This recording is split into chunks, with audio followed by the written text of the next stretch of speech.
Hello everybody, this gearing guide is brought to you by Saki for the reason that everybody asks me the same damn question every single day on how to upgrade their gear.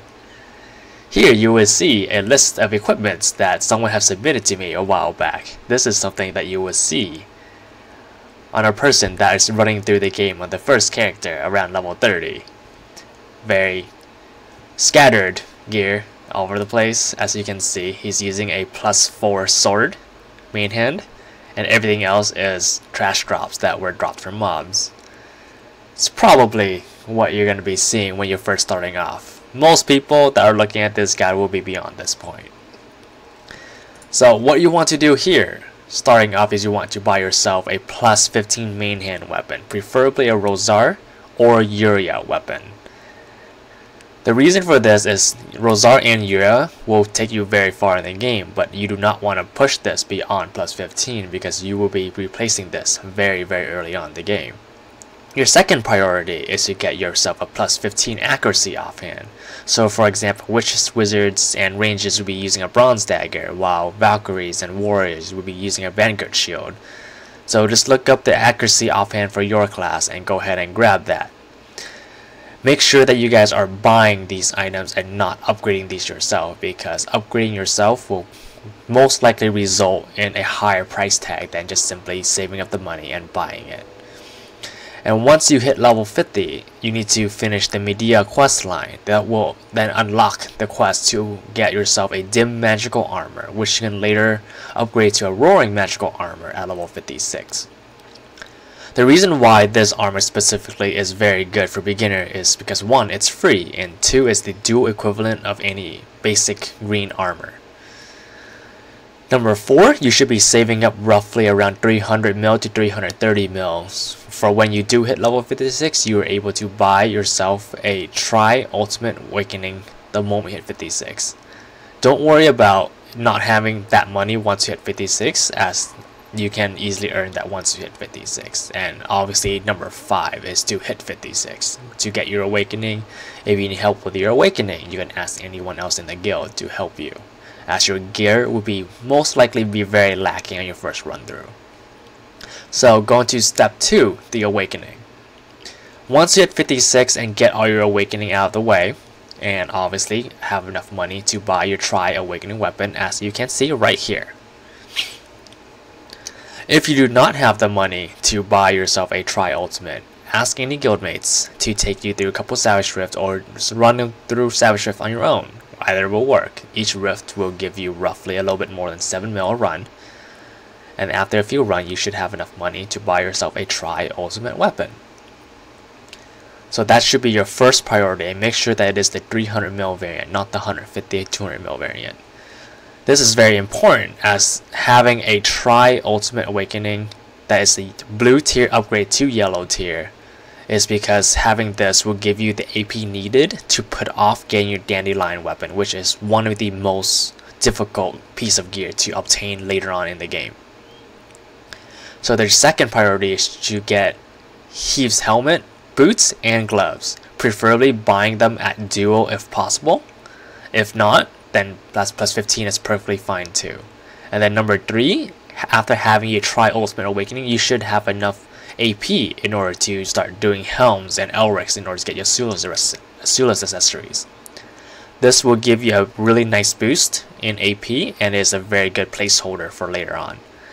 And then your number 4 is obviously either keep your +15 accuracy offhand, or in my case I recommend selling your +15 and buying yourself a accuracy offhand, as this will be your placeholder, if not your best in-slot weapon much later on in the game.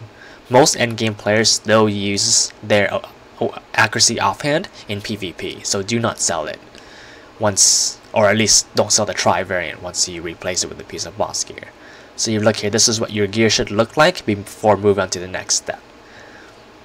And you see here we have dual helmets, dual boots, dual heaves, or dual gloves, all heave pieces, so you get the 3-piece set bonus. And we have this full Sula set, 6-piece, alongside with our accuracy, in this case a bronze dagger, offhand, and our awakening yellow tier weapon with our Rosar plus 15 from before. The reason why we're keeping it plus 15 is because our main hand does not benefit us as much.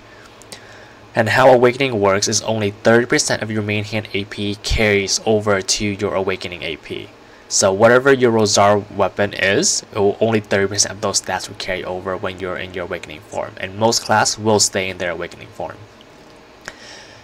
And alternatively, if you are lazy or if you're just really impatient, this is an alternative on what you can get. I highly don't recommend going this route because you'll be gimping yourself later down the road. So your first priority is getting yourself a tri weapon. So this will be a green variant. If you can upgrade to a yellow, that's fine too. Plus 15 heaves, as before, is just a lower tier. Getting a Sula set and then getting your tri accuracy offhand. And I want to emphasize getting your tri offhand is because this will carry and this will most likely be your best in slot later on.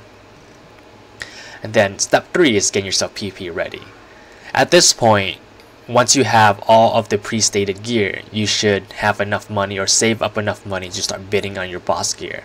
And how you can do this is you can go to your marketplace, click through each tier of armor and weapon that you need. The list will be right here. So the most difficult will be Dimitri, Dandy, Kudum, and then go down the list, Zarka being the easiest. By doing this, you are able to see the notification for all the items that are popping in the marketplace that you need. Don't try to be picky on what you get first. A lot of people will tell you get bags first because it will benefit you the most. While it will benefit you the most, it is not recommended that you only bid on bags. Bid on every single piece of boss gear that you can possibly get or have a chance to, because boss gear in this game is very, very difficult to obtain. And once you save up to about 450 mil, you can start rolling Night Vendor for boss gear. I would highly recommend ignoring any Nuver for any class because it is not a good offhand at all. In addition to this, this is where you start switching out your Asula set for a better accessories. And you can look up your class Discord. You can go to Google, look up your class Discord, and it will tell you which accessories is optimal for your class. For example, for the wizard, you should be using full AP accessories as compared to the witch that should be using evasion accessories. So this would differ from class to class. So you need to look this up yourself and find out what class you're playing and what is good for your class. So as I said before, the number one priority is to bid on all the boss gear you possibly see. And once you do obtain that boss gear, get it to duo, because a duo is a very safe spot to stop at because it's not going to downgrade on you and you're not going to be spending much money on upgrading it to duo. Keep it all a duo before upgrading to tri. Keep it all a duo until you have all your pieces. Then you start doing Tet Roulette, which is the next step that we'll be going in later on. Step number 2, or priority number 2, will be getting your accessories to duo. This is very important, and this is where most players make the mistake of putting it off much later on. It will cost them much more silver later on to get their accessories up than if you're upgrading it now. Do note that this will slow down your gear progression. You will not see much gear progression doing this method, but it will save you a lot of money in the long run. So get your accessories to duo and start switching out your accessories from the Sulas. Get rid of your Sulas and switching your duo accessories. And the fail stack that you should be using for Pride Duo and Tri are 25, 35, and 44 respectively. And a good rule of thumb is to have your accessories one level below your gear. So for example, you have Tri gear, you should have duo accessory. If you have Tet gear, you should have Tri accessories, and so on. And then obviously priority number 3 is whenever you happen to get your Dandelion or your Kudum offhand, most likely it's going to be near end of this process, get it to Tri as soon as possible. This process is a lengthy process and will take you several months, so take your time, be patient. Hopefully you won't quit by the time you go to the next step. And this is what your gear should somewhat look like at the end of this process. So we can see here that the helmet's at duo. This is a Griffin helmet, and then Dimitri armor is at duo, bags duo, Zarka and Muskins are both a duo. And we also see our Dandy and Kudum is at Tri. The reason for that we want our Dandy and Kudum at Tri is because both of them gives hidden stats to mob or PvE damage. So any kind of PvE grinding that you'll be doing will get increased damage. So make sure that your accessory at 0 before moving on to the next step. If most likely you guys aren't gonna listen to me and you're gonna go on with a Sula set, going to try roulettes before even touching your accessories. But try to push towards your accessories before pushing your gear beyond. And going to the next step, step number 4, is getting all your gear to try. So once you have obtained all your boss gear and have them all at duo, you'll be getting ready for try roulettes, which is fairly simple, very easy for most players. This will cost you quite a bit of money, so the first run through you will probably complain, probably gripe a little bit, but you'll get used to it. It's very easy to get all your gear to try. It won't cost you more than 1 bill to get all your gear to try, hopefully. But alongside it, you should also be pushing your accessories to try. The reason being is chances are that you're going to be fail stacking on your boss gear, because your boss gear is going to fail duo to try many times, which will give you your fail stacks for try accessories, which is at 44 fail stack, which is fairly low. So don't be afraid to blow up your accessories, because you still do have your Sula set to fall back on. So don't be afraid, just go ahead and go ham your accessories.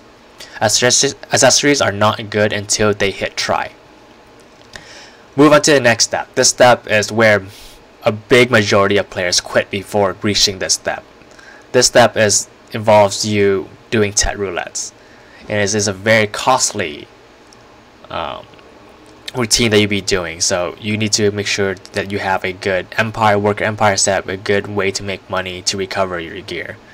And if you've gotten to this point, you're probably going to be in the top 5% in terms of PvP.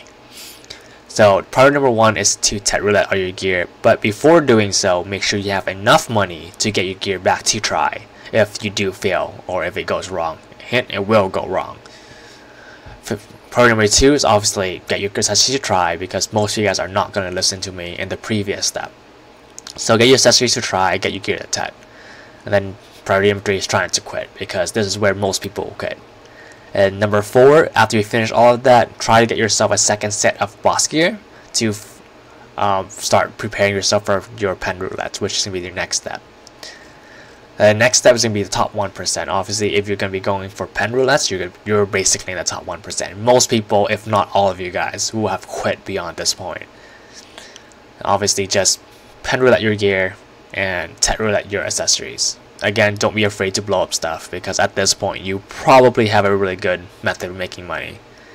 And then step number 7, if you're pushing all your accessories to pen, you're probably not going to be reading this guide. I don't know why you're still reading this, to be honest. So that's all. That's how you get from being a beginner, freshly starting the game, to the very end game where everyone is probably not at yet. No one in NA has full pen gear yet, so don't worry about getting to this point. That's all, folks. If you have any questions, feel free to hit me up in Discord. I'm always in Discord. Just at Saki in Discord, or ask any of the other officers that are able to help. The mentorship channel is very useful for you guys to ask questions on how to do things, but this will give you a basic guideline on how to gear up and prepare yourself for the end game PvP. Have a good time, enjoy your stay, and feel free to hit me up for any questions. Bye bye.